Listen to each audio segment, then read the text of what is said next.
Hidden signs? Is it aging or something else? The 8 signals you can't ignore. What if that momentary stumble, that forgotten word, or that sudden shift in mood wasn't just getting older? We often dismiss the body's whispers until they become shouts. But knowing the difference between normal aging and a serious warning signal could be the single most important thing you do for your future. Did you know that right now, over 700,000 Americans are living with a brain tumor? Even more surprising is that nearly 30% of these tumors are discovered accidentally during routine checkups for something else entirely. That statistic tells us something vital. Many of us are walking around with symptoms we are completely ignoring or misinterpreting. We tend to brush off these signs because they mimic the everyday wear and tear of life after 60. You might find yourself asking, but isn't it natural to be a little forgetful or have a headache now and then? That is the most dangerous question we ask ourselves. There is a distinct line between the normal changes of aging and the specific,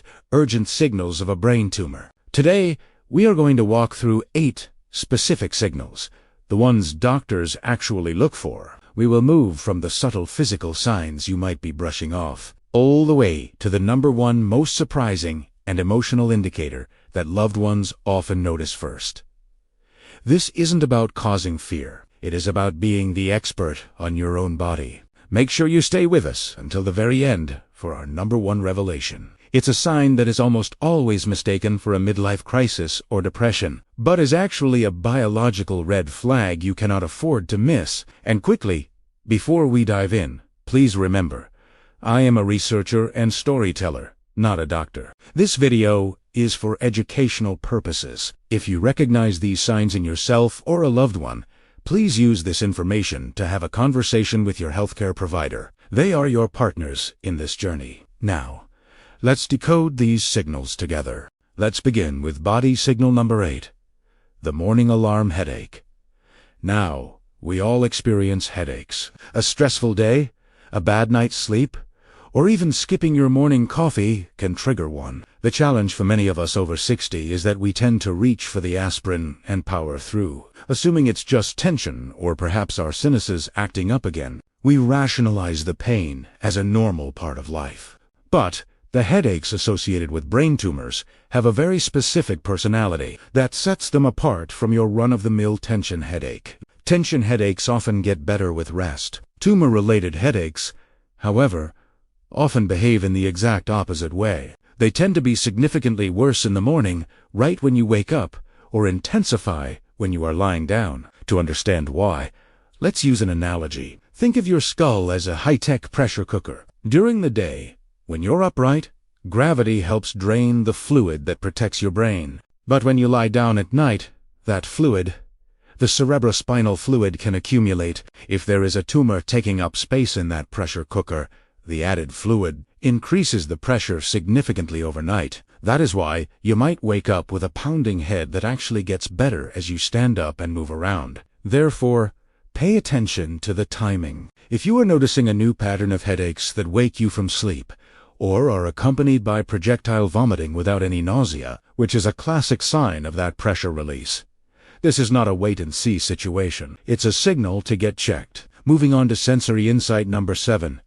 The silent map of numbness and weakness. We often joke about our limbs falling asleep or having bad circulation as we age. It's easy to dismiss a tingling hand or a weak foot as just a pinched nerve or perhaps a touch of arthritis. We might struggle to button a shirt or notice our foot dragging on the carpet and blame it on a stiff back. The confusion here comes from us focusing on where we feel the sensation, in the hand or the foot, rather than where the signal originates. But neurological weakness follows a very specific map.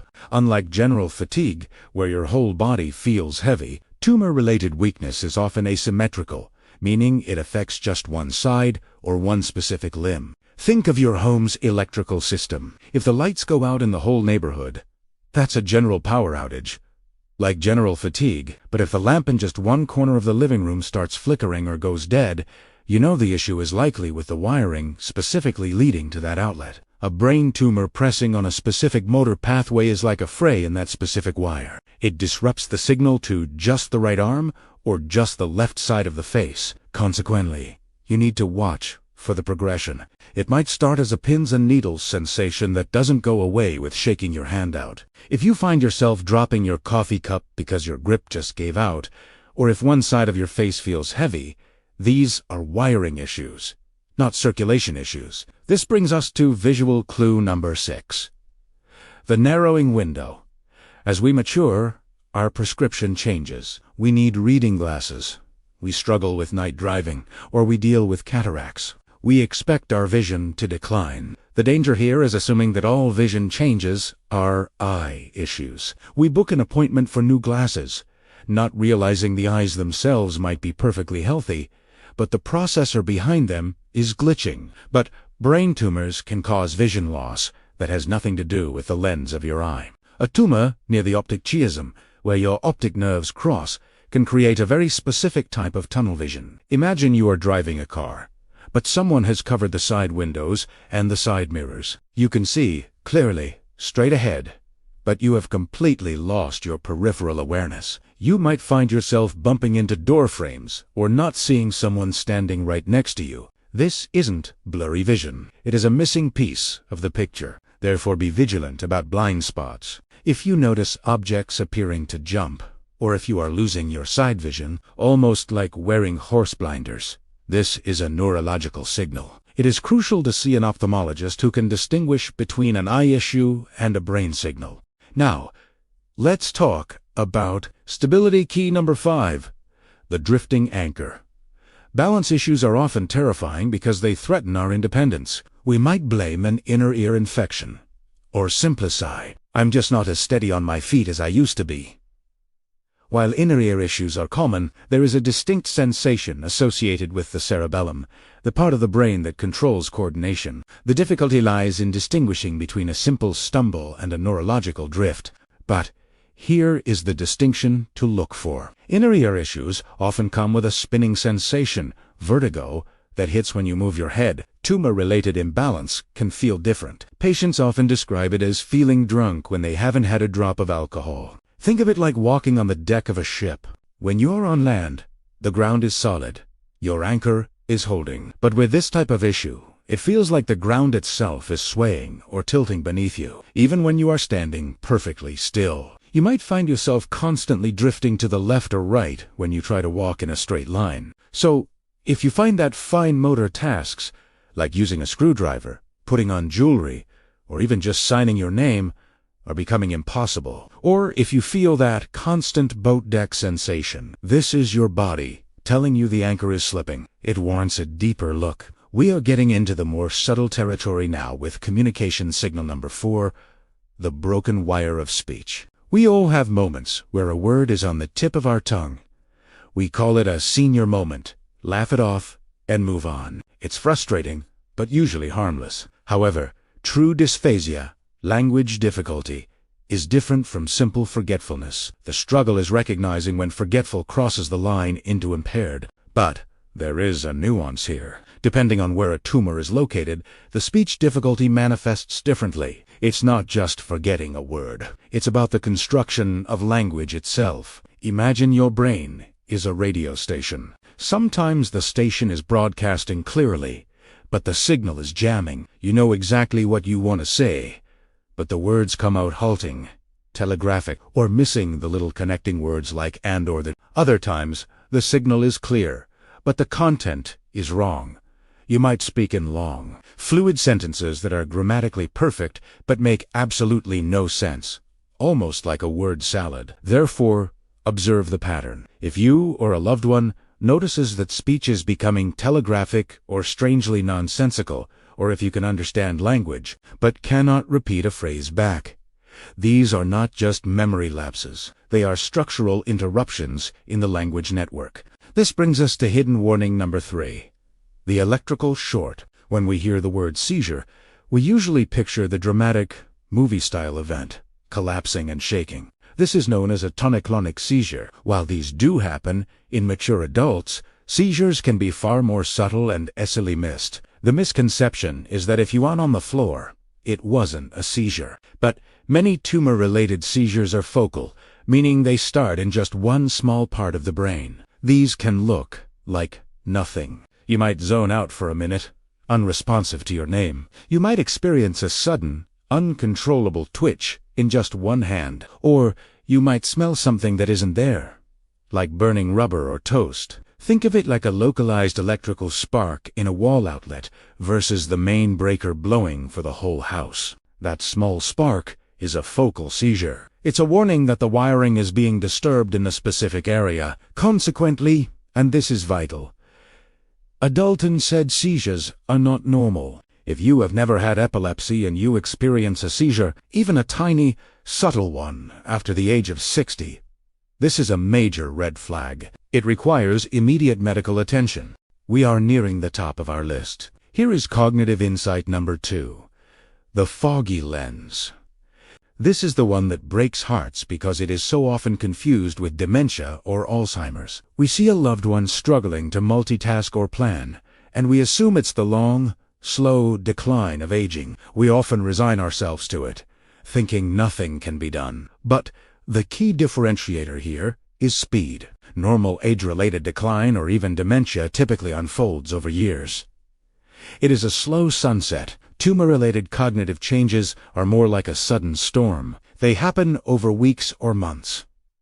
Imagine a computer that has too many windows open. It gets sluggish, freezes up, and can't switch between tasks. That is what happens when a tumor puts pressure on the frontal lobes. You might find that complex tasks you used to do on autopilot, like balancing the checkbook, following a recipe, or planning a trip, suddenly feel like climbing a mountain. Therefore, watch the calendar. If the change is rapid, if Mom was sharp at Christmas but confused by Easter, do not assume it is dementia. It could be a treatable mass pressing on the cognitive centers. And finally, we have arrived at our most crucial, most surprising sign. This is game-changing revelation number 1, the stranger in the mirror. This is the sign that family members often describe as, he just isn't himself anymore. We often dismiss personality changes as depression or a midlife crisis. We think someone is just becoming difficult in their old age. The tragedy is that we treat the mood, not the cause. But the frontal lobe of the brain is the CEO of our personality. It controls our impulse control, our empathy, and our social filters. When a tumor presses on this area, it can literally hijack the driver's seat of who a person is. Think of your personality as a finely tuned orchestra. The conductor ensures everything is balanced, not too loud, not too soft. A tumor in the frontal lobe removes the conductor. Suddenly, a person who was always gentle becomes aggressive. Someone who is frugal starts spending money wildly. Or, perhaps most painfully, someone who was vibrant becomes completely apathetic, losing interest in everything they once loved. Therefore, if you see a drastic shift in personality or behavior, someone acting in a way that is completely out of character, please do not just attribute it to moodiness or psychiatric issues. It is a biological signal that the CEO of the brain is under pressure.